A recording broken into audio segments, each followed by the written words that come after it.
우리 요양병원 같은데. 네, 맞습니다. 언제 저렇게 예쁘게 찍으셨대? 이거 여름 건데요.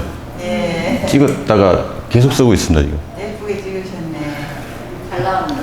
그 오늘은 이제 이게 염증하고 찍으셨구만. 예, 염증하고 암이 어떤 관계가 있는지 요거를 한번 정리를 한번 해보려고. 어차피 이제 이게 유튜브에 올라가니까요. 못 오신 분은 보시면 되고,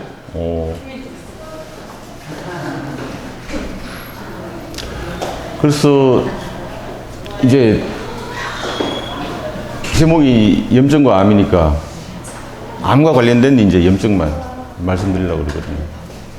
그래서 암세포 주변을 이렇게 쭉 찾아보니까 암은 이 암세포들로만 구성되지 않고 주변에 뭐 상피세포, 면역세포, 뭐 혈액, 림프관 이런 것까지 다 같이 있는 그런 그 여러 가지 다양한 이제 세포들로 같이 구성되어 있는 그런 조직들로 되어 있습니다. 그래서 이제 그 세포가 살려고 그러면 항상 이 항상성, 그러니까 균형, 밸런스가 이루어져야 되는데, 암은 뭐냐 그러면 일상적으로 주변에 있는 정상 생리 반응을 하는 그런 이제 정상세포에서 자기가 살기 위해서 물질을 강제로 뺏어 와서 자기의 생존을 유지하는 그런 세포들이라고 보고 있습니다.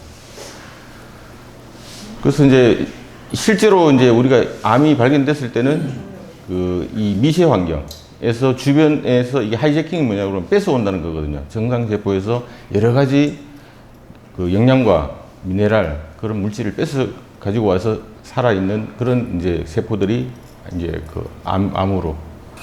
그래서 이제 여기서 오늘 말씀드릴 것은 이제 그 면역과 암 사이에 이런 어떤 관계가 있는지 요거에 대해서 조금 한번 살펴보기로 하겠습니다.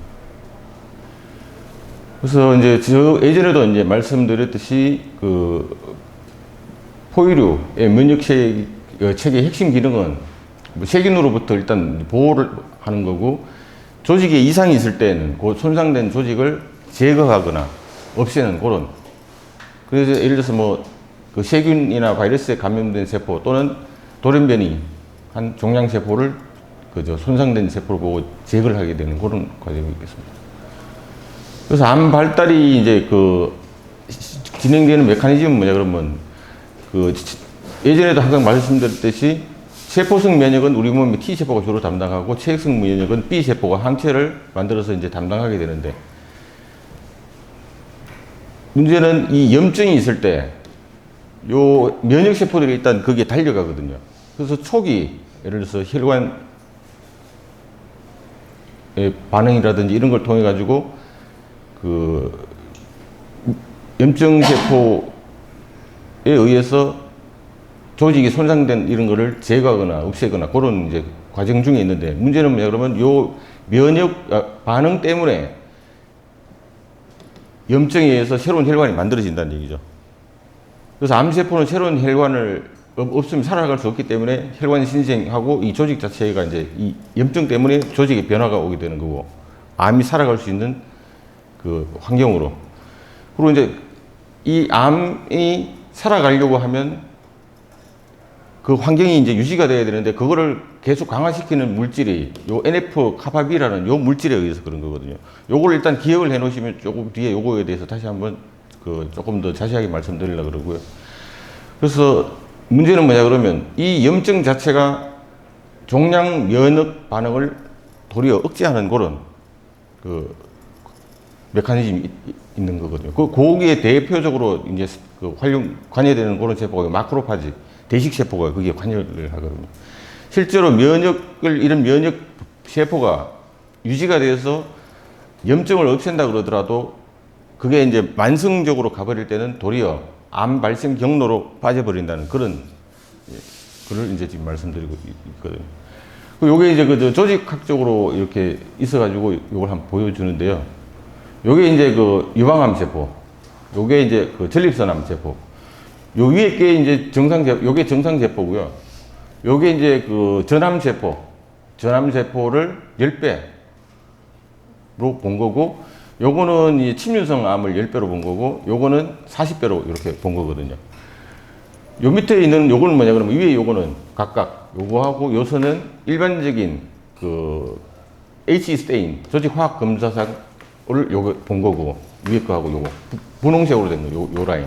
요거는 CD45라고 해서 면역세포 표면에만 나타나는 요런 표가 있거든요. CD45라는 번호의 물질이 있는데, 요 물질로만 이렇게 염색했을 때 요 라인하고 요 라인. 그래서 이제 쉽게 보시면 정상세포는 요렇게 보시면 가장 이제 차이가 많이 나는 라인을 보시면, 이쪽에 보면 이게 은붉게, 아주 진하게 포도알처럼 이렇게 쫙 모여있는 이 세포들이 여기도 보시면 요 정상세포하고 요 차이가 보이시죠? 물론 이제 40배지만 요런 게 굉장히 많이 모여있는 이게 면역세포들이 간 거거든요. 전립선의 정상세포. 요거는 그 침륜선 암이 된 그런 조직을 말하는 거고, 요거는 이제 면역세포 표면인데 아무래도 이게 차이가 보이거든요. 여기 정상 이렇게 많이 모여있죠. 이렇게 많이 모여있는 게 보이실 겁니다. 요거는 유방암인데 정상세포 요거하고 비교를 하면 이렇게 많이 차이가 나는, 정상 요 구조가 예를 들어서 그 유샘 같은 게 다 파괴되고 여기는 이렇게 새카맣게 찍힌 이런 면역세포들만 보이게 되는 거죠.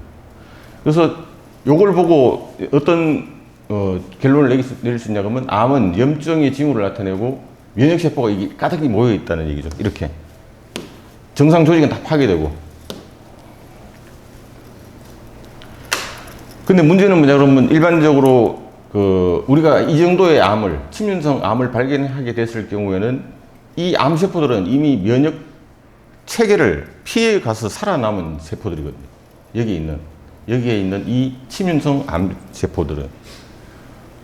그래서 이제 사이토톡식 T셀이라고 해서 요 T세포는 직접적으로 이제 암세포에 가서 붙어서 암세포를 사멸하는 그런 방법을 주로 사용한다고 되어 있는데, 이 세포로부터 이제 도리어 이 암세포들은 공격을 피해 나갔다는 얘기죠.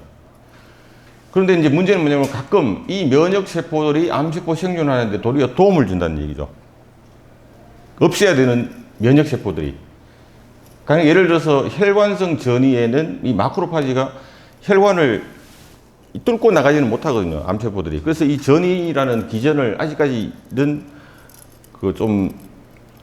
이걸 가슬로 얘기를 하거든요. 근데 실제로 연구에 의해서는 이 마크로파지가 이 암세포들이 다른 지역으로 한 군데서 다른 데로 전이를 할 수 있도록 혈관세포 벽에서 조직으로 구멍을 뚫어주는 그런 역할을 한다고 연구에는 그렇게 나와 있기도 하거든요. 이 마크로파지 대식세포가 가장 많이 암세포를 잡아먹어야 되는 세포임에도 불구하고 좀 이따가 보면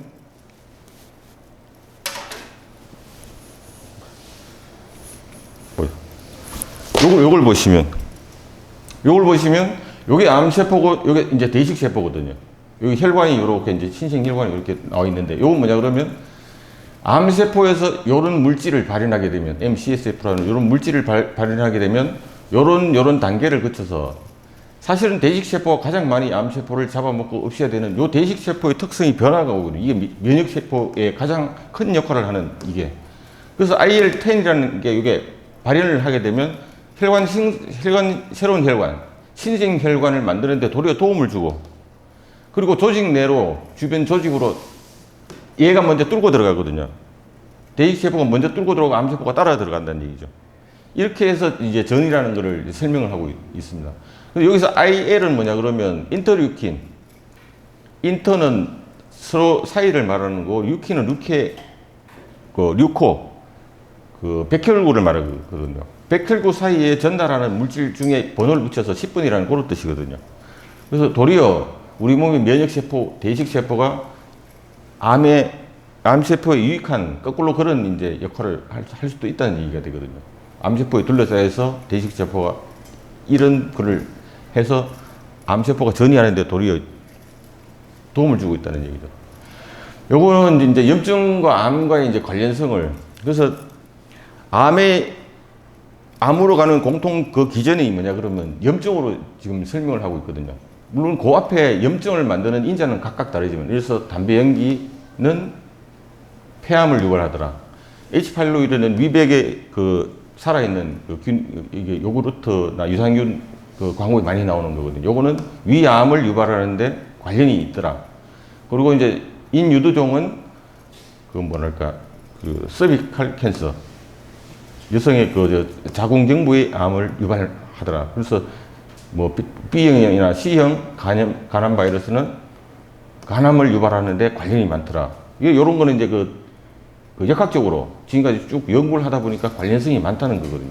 뭐 아스베스토스 이런 섬유 같은 경우에는 뭐 중피종, 메조테리오마라는 이런 거는 요거는 이제 확실히 많이 관련성이 많이 증명돼 있거든요. 역학적으로.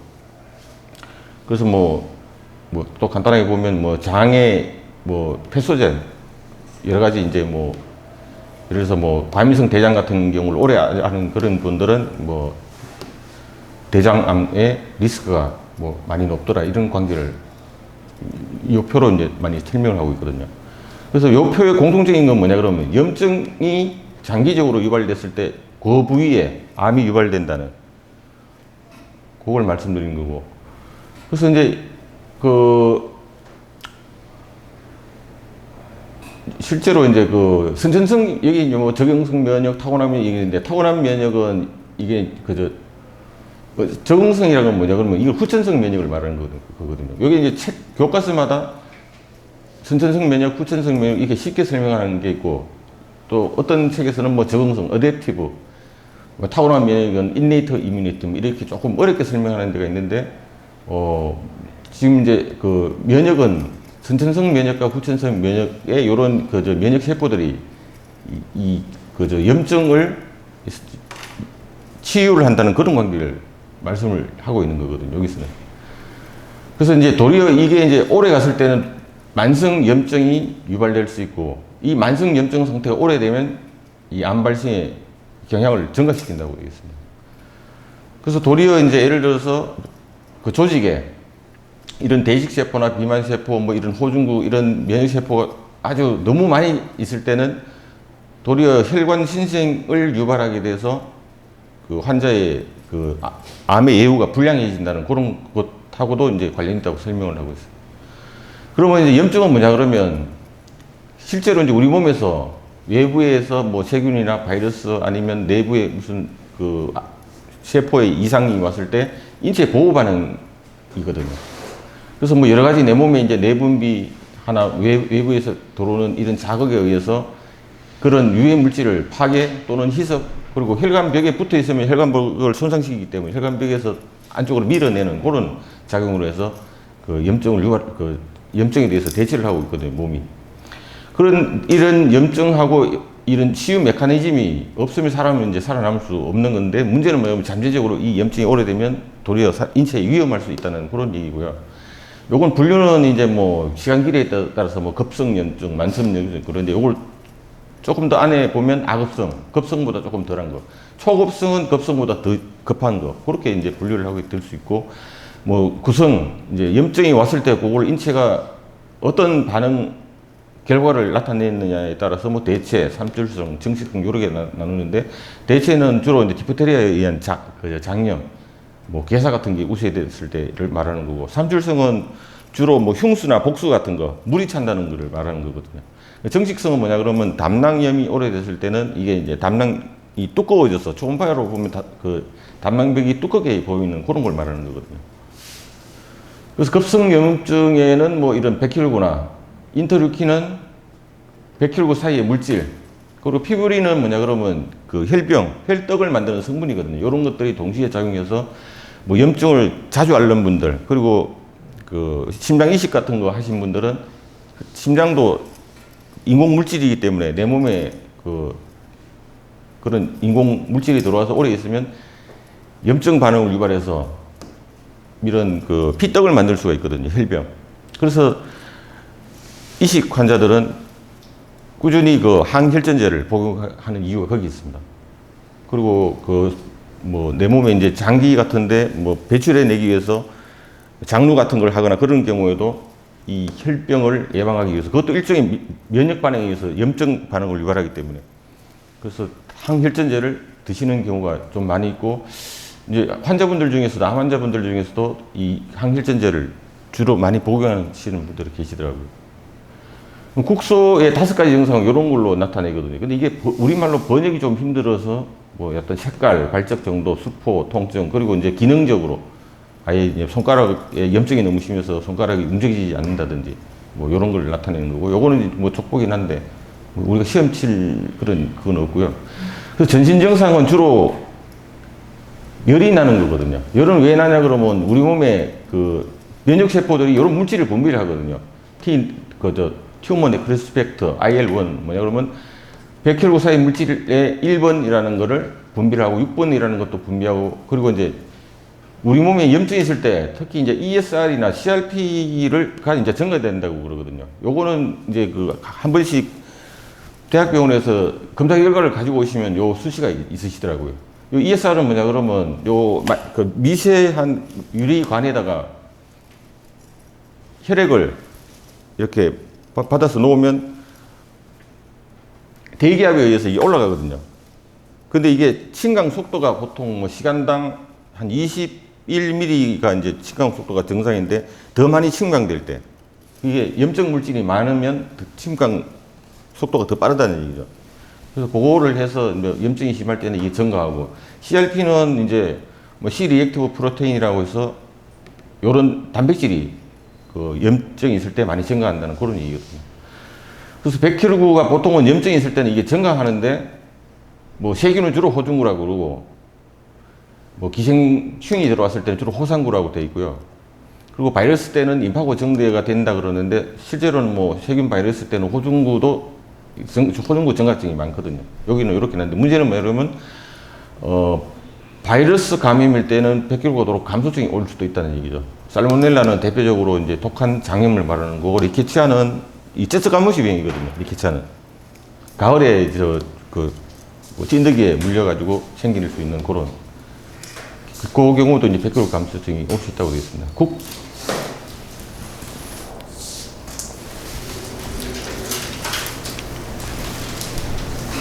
그리고 혈관은 보통은 혈관이 이제 확장이 되거든요.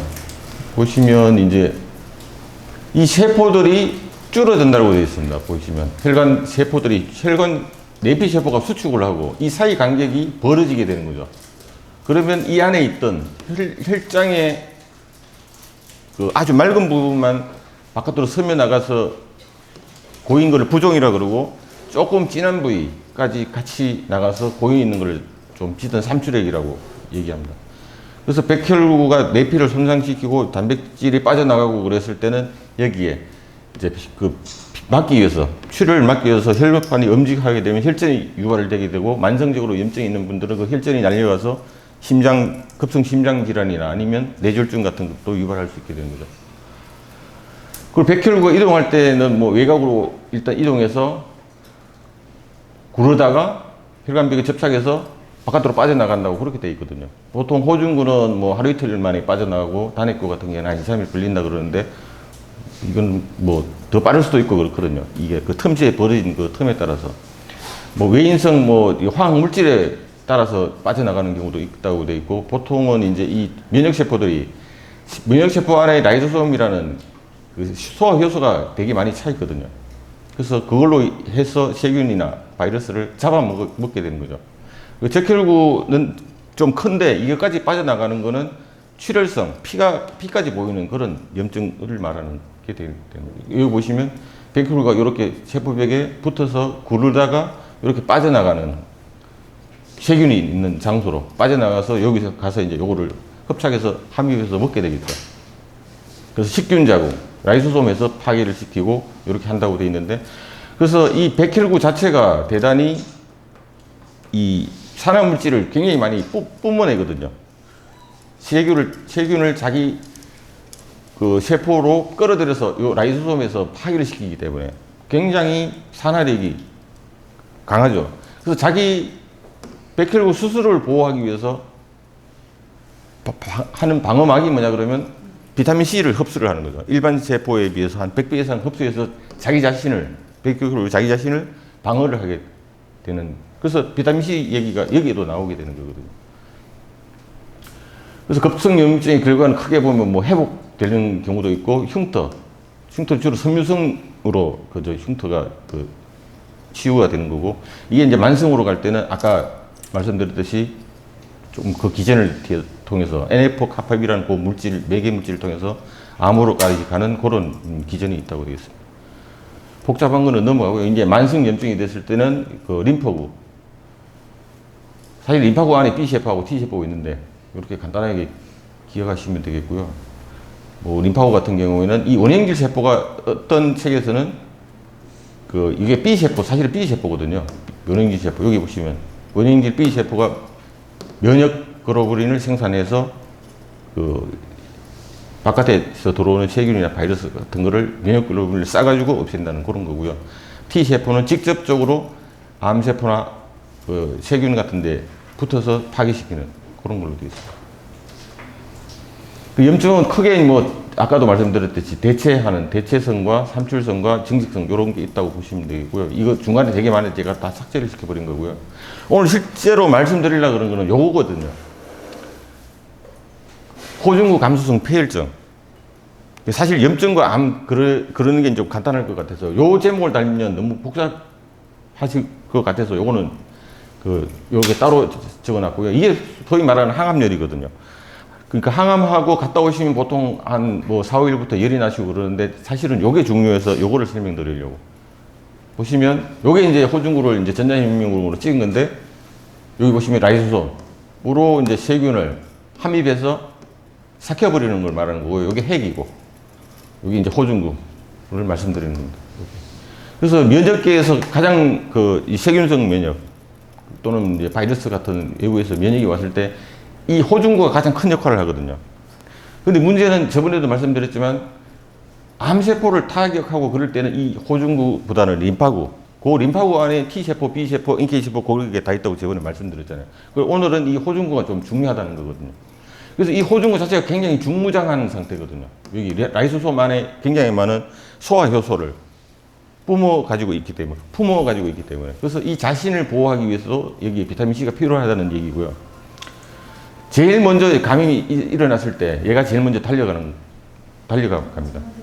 주로 이제 박테리아, 곰팡이 이런 감염에 이 호중구가 많이 주로 이제 대항을 하게 되는 거고요.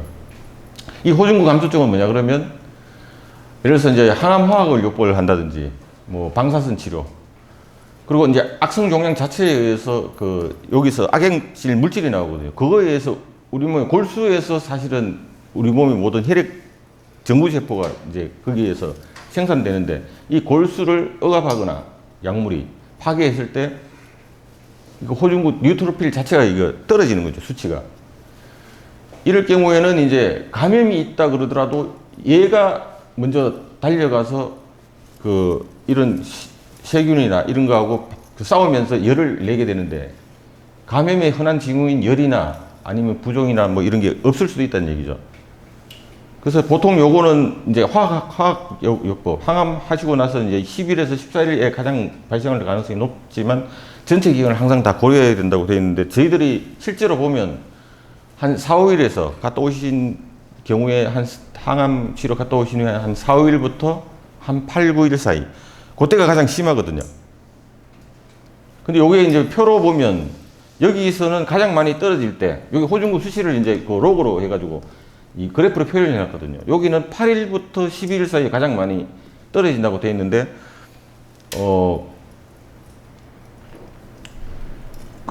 국립암센터에서 나온 우리나라 표에 보면 요거하고 또 조금 다르거든요. 이거는 미국 사람들이 그린 표고요. 거기는 보면 한 8, 9일 사이에 가장 많이 떨어진다고 되어 있습니다. 근데 이제 여기 보시면 항암 치료를 이렇게 하고 4일째부터 요걸 한 거거든요. 그래서 요 살은 빼면 여기를 0으로 잡으면 떨어지기 시작하는 게 4일에서 여기를 4도 빼면 4일에서 8일 사이. 그래서 제가 경험한 것도 그거거든요. 급격하게 떨어지기 시작하는 그때가 항암 갔다 오셔서 열이 가장 많이 일어난다는 얘기죠. 요게 호중구거든요. 그래서 집 나간 호중구를 쳤습니다. 이럴 때 왜냐하면 호중구 감소증 열이 발생할 수 있기 때문에. 그래서 특히 암 환자가 위험한 게 뭐냐 그러면 이 호중구가 있어야 세균하고 싸워가지고 세균을 없앨 텐데 그 골수에서 생산이 덜 되거나 이 호중구가 자기 역할을 제대로 못하게 될 때는 세균이 침입하더라도 열이 없을 수도 있다는 얘기거든요. 혈압은 떨어지고 맥박은 올라가는데. 그래서 전신 염증 반응 증후군이 도리어 없을 수도 있다는 거거든요. 그래서 좀 의심이 가고 호중구 감소 위험이 있는 항암 치료 때는 항상 이게 폐혈증이 아닌 게 증명될 때까지는 폐혈증으로 간주를 해야 된다. 요거는 중요하니까 이렇게 빨간색으로 해놨거든요. 이 제가 한 게 아니고 저는 요거 번역만 한 거고요. 그래서 특히 이제 항암 환자일 때는 그 모든 감염이 가능성이 있을 때는 아주 심각한 거고, 실제로 열성 호중구 감소성 림파구 감염의 한 50% 이상이 실제적인 감염이고요. 그래서 ANC 절대 호중구수를 가끔 이제 그 검사하고 갔다 오시거든요. 이게 1000개 이하가 떨어져서 폐혈증으로 가는 경우가 한 20%까지 된다는 얘기죠. 5분의 1. 5명 중에 1명. 근데 가끔 여기서 이제 저희들도 보면 열나면 정말 심각하거든요. 근데 본인은 하나도 심각 안 하게 생각하거든요. 근데 이제 대학병원에 보내놓으면 저희들은 아주 심각해서, 아니, 갔는데 뭐 혈액검사 했는데 혈액검사 결과 다시 좀 보내주면 좋은데 안 가져오고 뭐 괜찮더라. 근데 한번 보시면 잘못하면 열성 호중구, 이게 열이 낮다는 얘기죠. 열성 호중구 감소증의 50% 이상, 50, 60%가 감염인데 폐혈증이 20%인데 ANC가 1000개 이하 떨어지면 이게 심각하거든요. 잘못하면 큰일이 날 수도 있는 그런 상황인데, 그래서 항암 환자가 열이 났을 때는 꼭 절대로 조심해야 되는 이유가 여기에 있는 거거든요. 그리고 이제 오래된 감염일 경우에는 이 곰팡이 감염일 수가 있거든요. 곰팡이 감염은 잘 일어나지 않는데 면역력이 워낙에 떨어지면 이 내부 피부에 있는 이런, 아니면 무좀세균 이런 걸 이제 통틀어서 곰팡이균이라 그러는데, 이런 감염까지도 일어날 수 있다는 얘기거든요. 오래됐을 때. 그리고 이제 그 암환외과 환자의 특징이 이 면역 항체 일종인 감마글로불린 이게 또 떨어지는 경우가 많거든요. 그러니까 면역 B 세포에서 만들어내는 이런 면역 항체까지 줄어든다는 얘기죠. 그리고 항상 이런 경우에는 복합 항암제, 단일 항암제를 안 쓰고 보통은 세포 독성 항암제, 그리고 뭐 표식치료제 이런 거하고 섞어서 쓰이는 경우가 많기 때문에, 그리고 연령은 대부분 또 연세가 많으시고, 그리고 이 암 자체가 이제 장기 치료하는 만성 질환이거든요. 그리고 또 가끔은 이제 정맥 주사가 조금 독성이 심하다 그러는데, 뭐 젤로다 같이 드시는 약도 있거든요.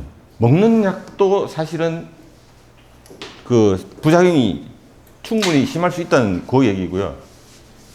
가끔은 이제 그 멀티플 마이로마, 다발성 골수정에 쓰는 요 딸리도마이드 같은 경우에도 호중구 감소를 시키거든요. 그리고 이제 뭐 임상 실험 3상약이 요즘은 뭐 주로 최근에 나온 면역 항암제니까 좀 안전하지 않을까 그러는데, 면역 항암제가 주로 T세포를 그 위주로 해서 만든 약이기 때문에 사실은 임상 실험약이나 3상 신약 이런 약물도 충분히 이런 부작용이 있을 수 있다는 걸 항상 염두에 둬야 된다는 그런 얘기고요. 그래서 요 이제 정의가 뭐냐 그러면, 열이 있는데 호중구 감소가, 절대 호중구 감소가 한 1000개 이하로 떡 떨어졌을 때를 요 이제 정의로 말하는 거고,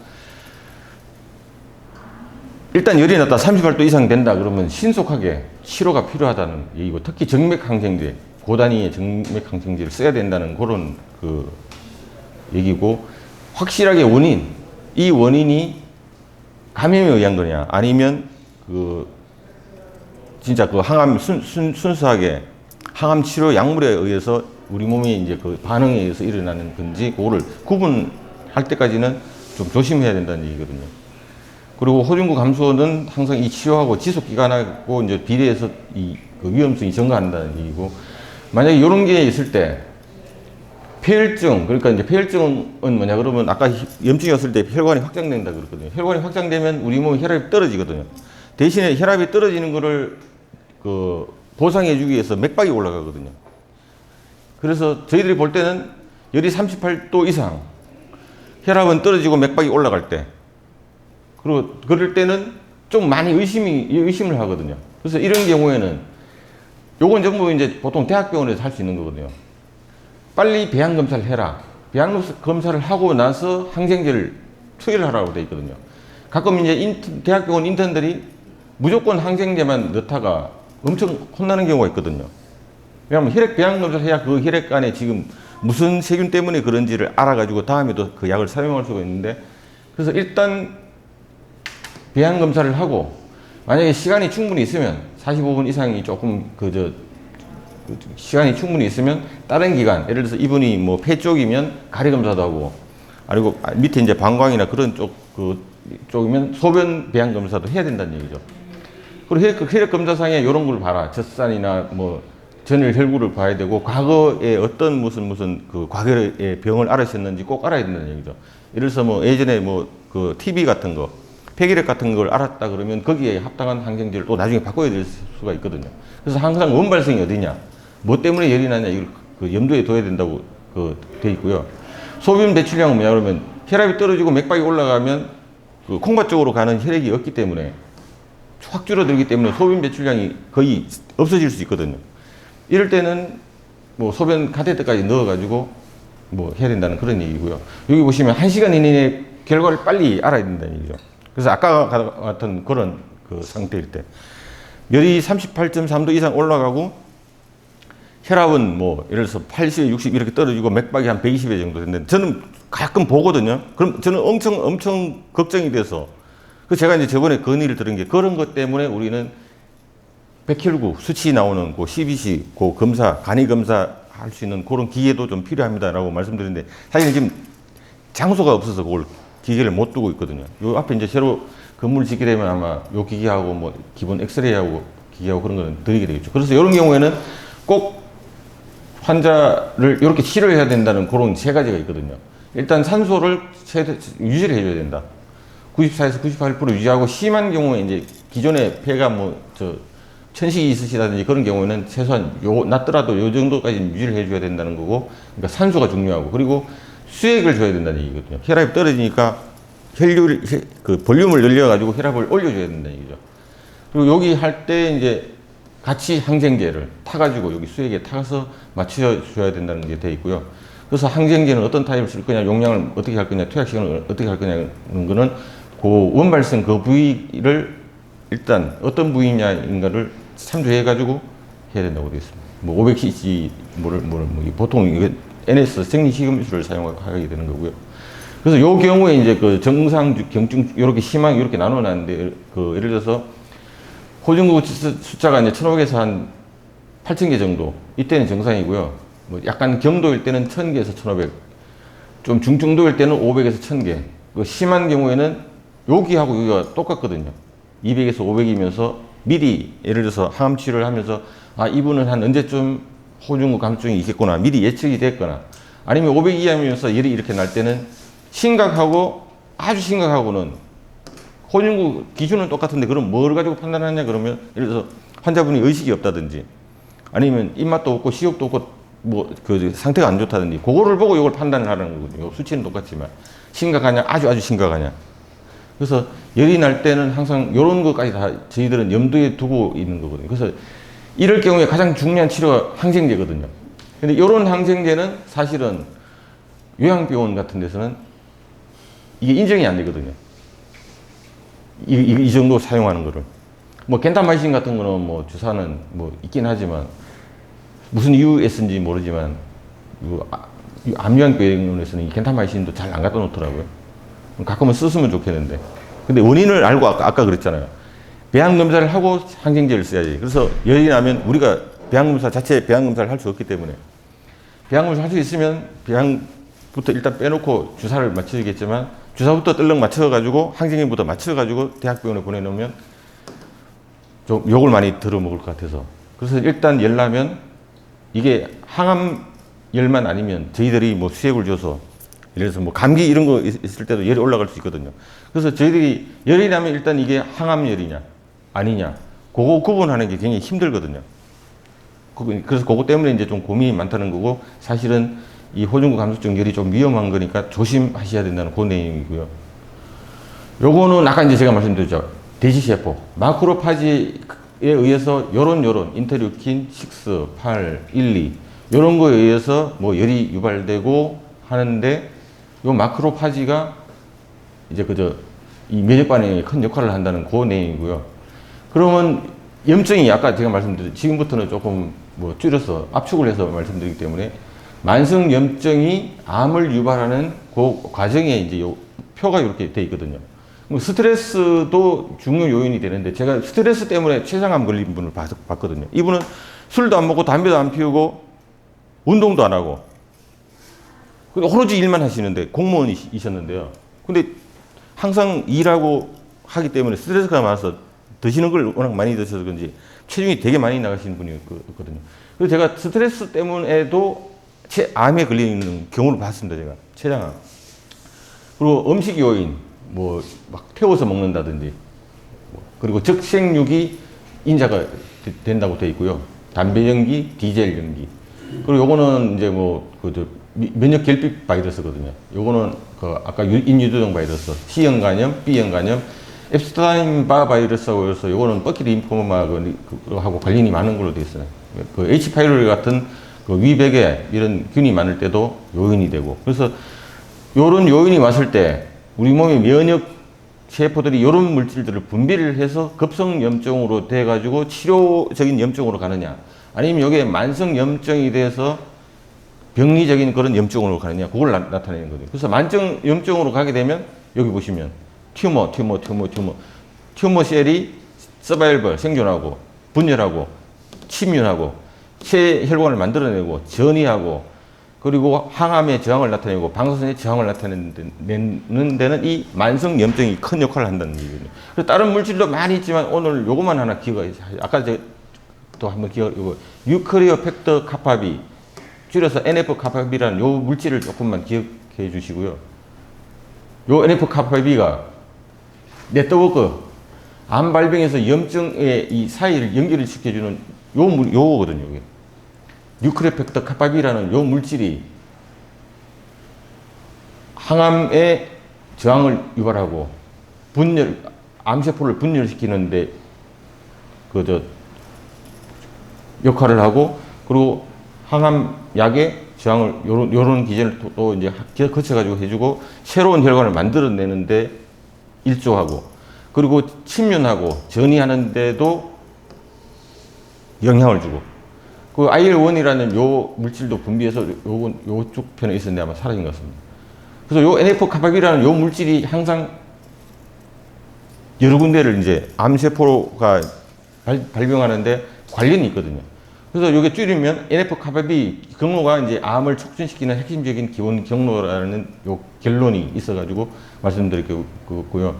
요거는 아주 복잡한 건데 요런 패스웨이에 전통적인 뭐 얼터너티브 이런 패스웨이에 의해서 염증 이런 거를 불러내 가지고 암세포로 간다는 그게 지금 그 기전을 이제 설명했는데, 옛날에 이제 2005년도에 이뮤날라지에 이제 발표된 거고, 암세포 생존에 요 NF-카파비 경로가 들어간다는 얘기고요.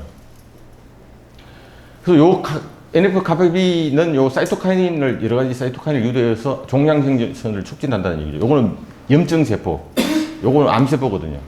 요런 여러 가지 물질을 분비해서 암세포를 생존시키고 분열시킨다는 얘기죠. NF-카파비가. NF-카파비 요 사이트가 유전자에 붙어가지고 여러 가지 생존 물질을 분비하고 있다는 얘기거든요. 요거는 아까 이제 그 염증하고 암과의 그 표를 다시 한번 이렇게 까먹으실까봐. 그래서 염증이, 특히 만성염증은 암하고 관련이 많으니까 일단 우리는 염증을 해소할 수 있는 염증이면 없애야 되겠죠. 그래서 예전에 1986년에 요 NF-카파비가 발견됐거든요.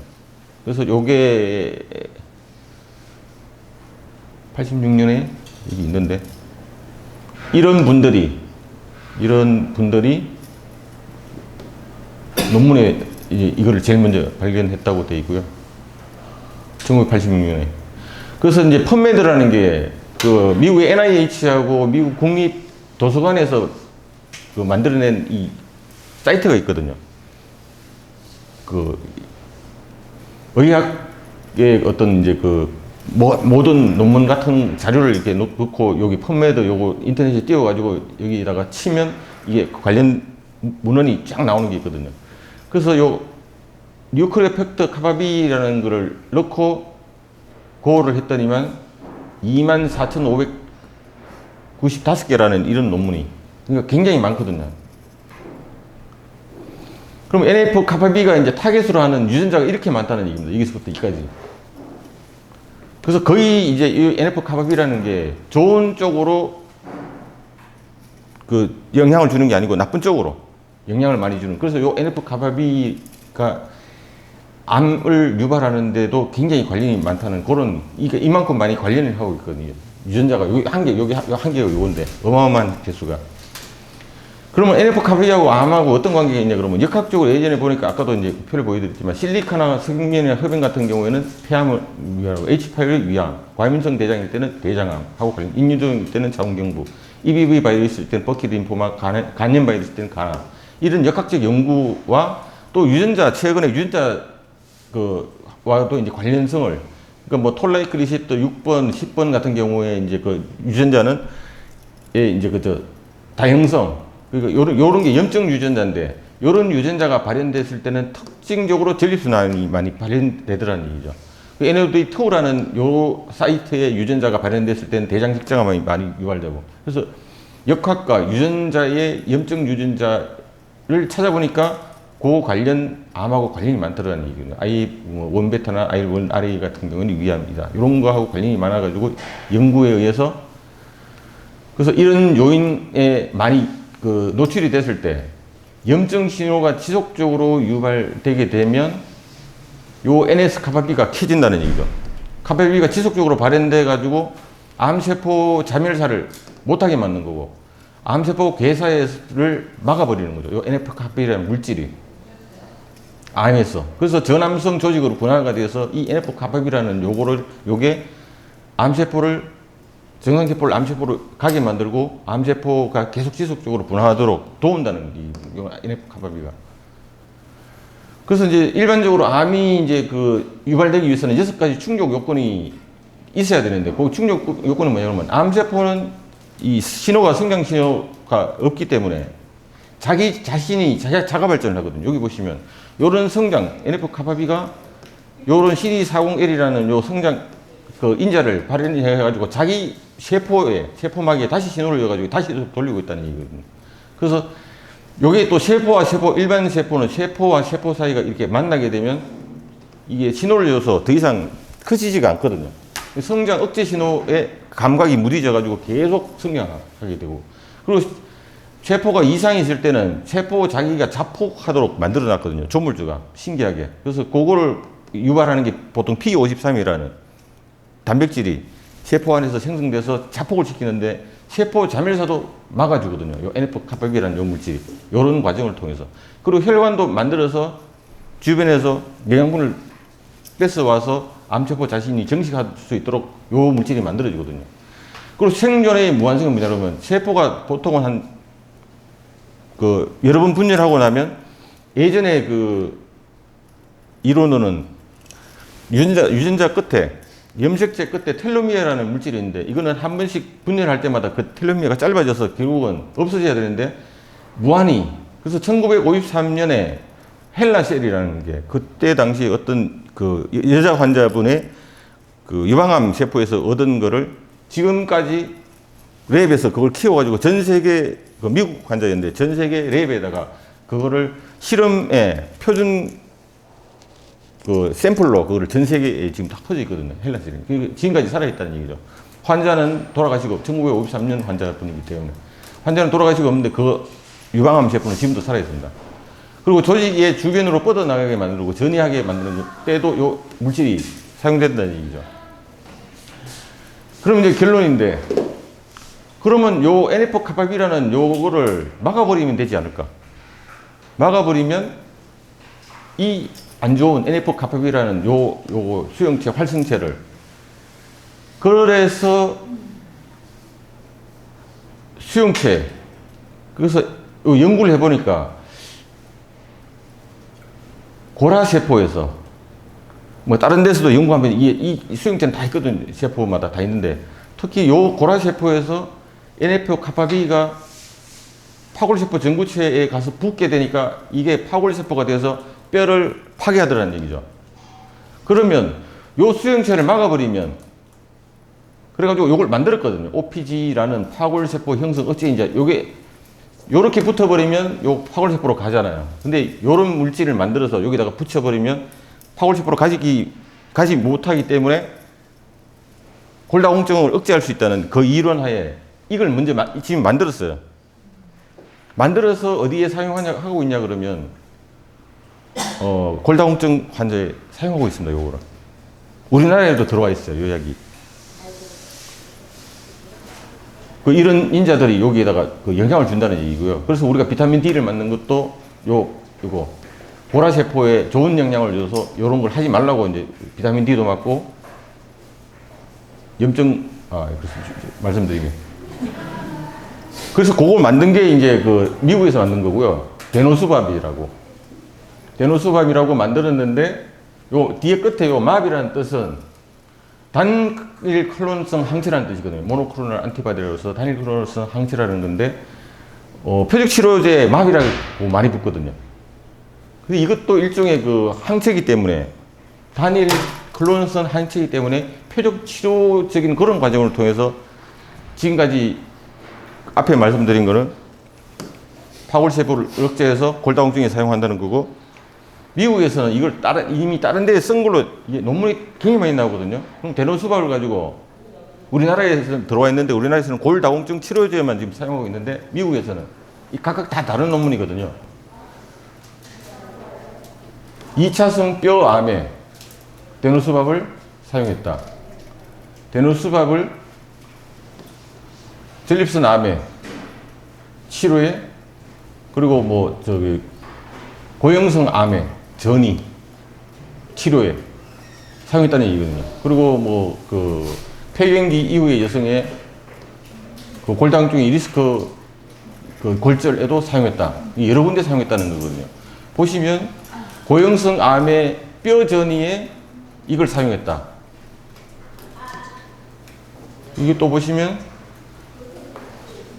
비소세포성 폐암에 데노수밥을 사용했다. 미국에서.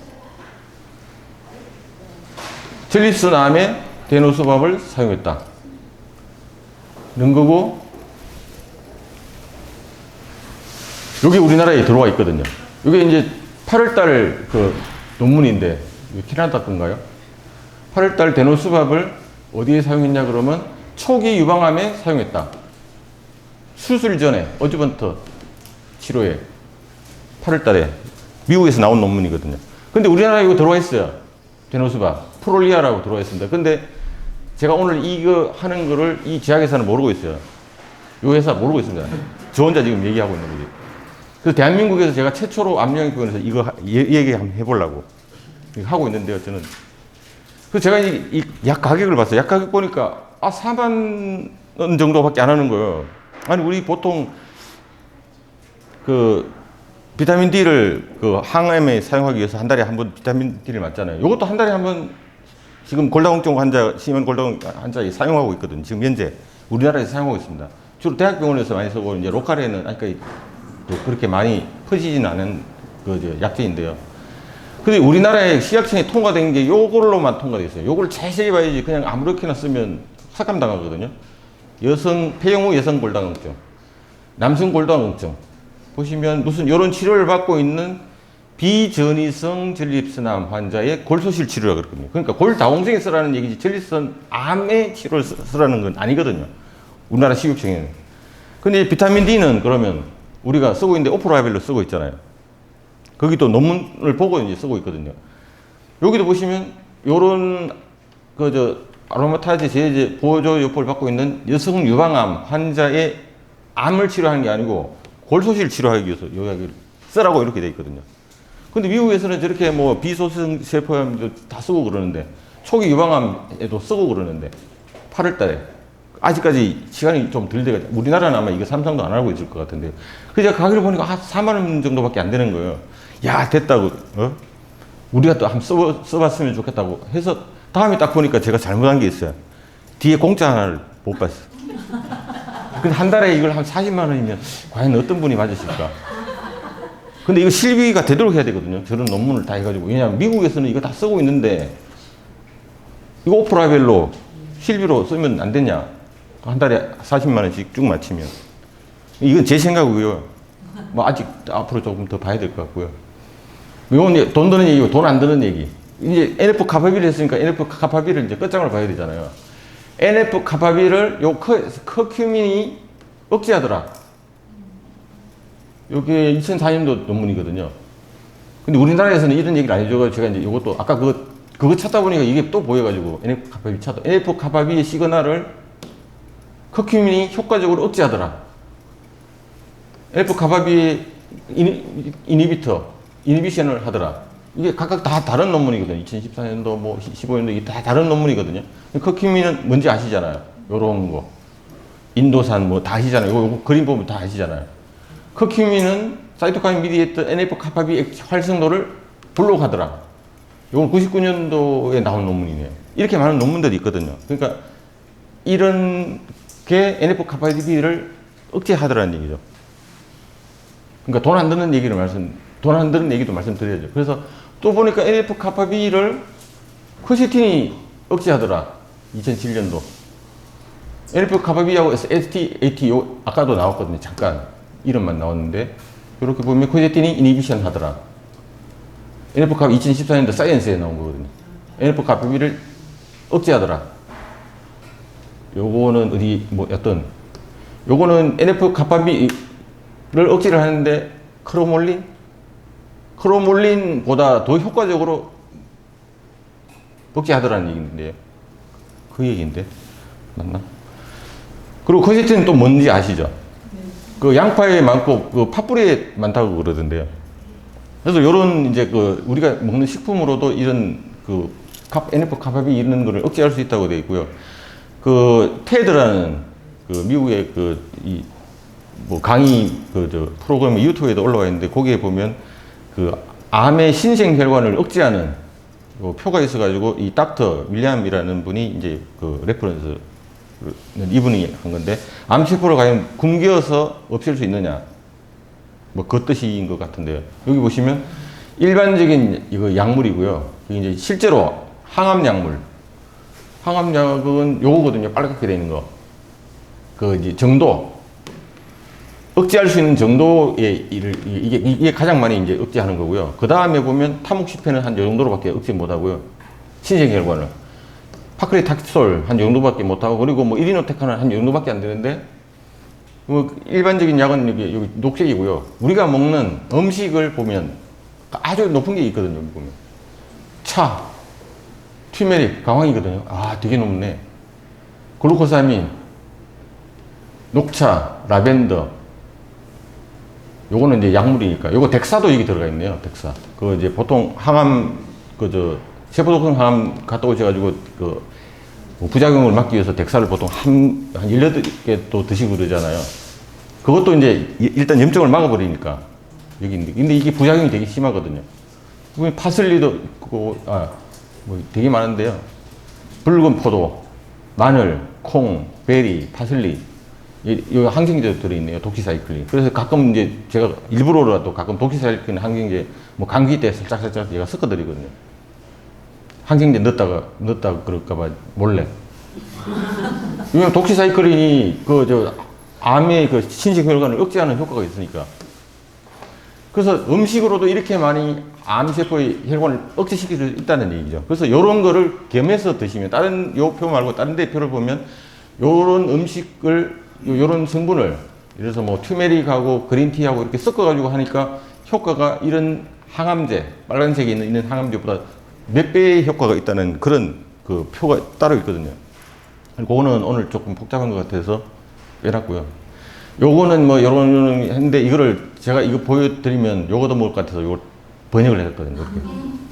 요거 뭐냐 그러면 신생혈관을 억제시킬 수 있는 식품 되게 많잖아요. 이게. 흔히 먹는 게 여기 다 들어가 있거든요. 근데 다 식물성인데 참치도 여기 들어가 있더라고요. 참치하고 해삼, 그 마늘, 토마토, 올리브오일, 흔하게 호박도 그렇고 여기서 이거 많이 쓰고 있는 것 같은데요. 우리 식당에서 가끔 오렌지도 잘라서 주지. 사과 아침에 한 개씩 나오지. 제가 예전에 사과를 안 먹었거든요. 근데 요즘은 열심히 제가 방에 가져가서 먹거든요. 메주콩, 케일, 청경채, 뭐 흔한 거 위주로. 버섯 좋고 여기 버섯 가끔 많이 나오거든요. 오늘 그거 나오지 않았나요? 네. 예, 나왔죠. 뭐 하여튼 이게 흔한 음식이 이런 이제 그저 항암 효과가 있다는 그런 얘기고요. 그래서 대표적인 5가지 항암 식품 또 따로 이렇게 나와서 제가 이게 사진만 찍었거든요. 마늘도, 생강도 이게 요리에 많이 들어간 것 같습니다. 강황. 고추는 매워서 잘 못 먹는다 그러는데 계피 같은 것도 좋다고 돼 있고요. 근데 이제 항암을 해버리면 우리 몸에서 가장 먼저 이제 그 수명이 짧은 세포부터 없어지거든요. 그게 이제 점막이거든요. 그러니까 머리 위쪽은 뭐냐 그러면 후각하고 이제 혀도 점막 성분이 많이 있거든요. 항암제가 그거를 다 깎아내버리거든요. 일시적으로 한 며칠 동안 마비를 시켜버린다고 보면. 근데 이제 계속 반복적으로 항암을 하시는 경우에는 그 세포들이 뭐랄까 기능이 어느 정도로 정지가 되어 있다고 보시면 되거든요. 그래서 맛있게는 하는데 최후까지 남아있는 우리의 맛감각이 제가 보니까 제가 여기 와서 알았거든요. 아주 오랫동안 그래도 남아있는 감각이 매운 감각. 그래서 제가 이제 저번에 이제 어떤 분이 그렇게 이제 좀 불평하시는 걸 들었거든요. 먹을 게 하나도 없다고. 아니 뭐 아무 맛도 안 나고 반찬이 전부 다 맵기만 맵고. 그래서 제가 딱 보니까 항암을 계속 하시니까 제일 마지막까지 남아있는 그 우리 몸의 감각이 원래 이제 5가지 맛이라 그러니까 뭐 단맛, 쓴맛, 찐맛 그런 맛은 다 사라지고 매운맛만 끝까지 남아 있는 것 같거든요. 사실은 맵다는 게 그게 통증 감각이거든요. 통증 감각.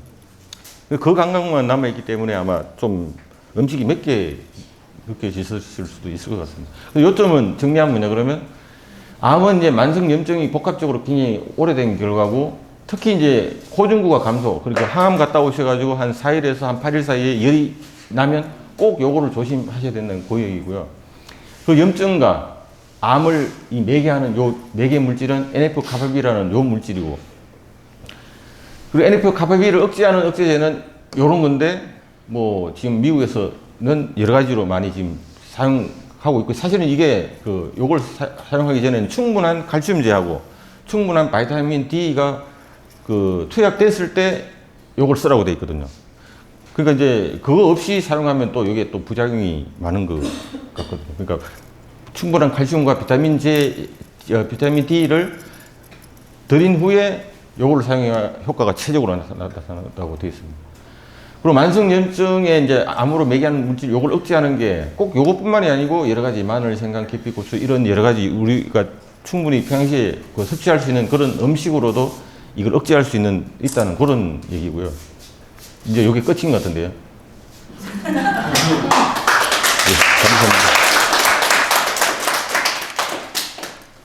이거 꺼야 되는데.